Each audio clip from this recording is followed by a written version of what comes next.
بسم الله الرحمن الرحيم والسماء ذات البروج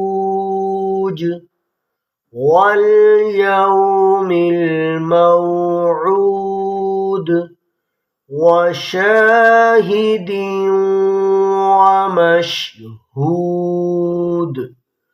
قتل أصحاب الأخدود النار ذات الوقود إذ هم عليها قعود وهم على ما يفعلون بالمؤمنين شهود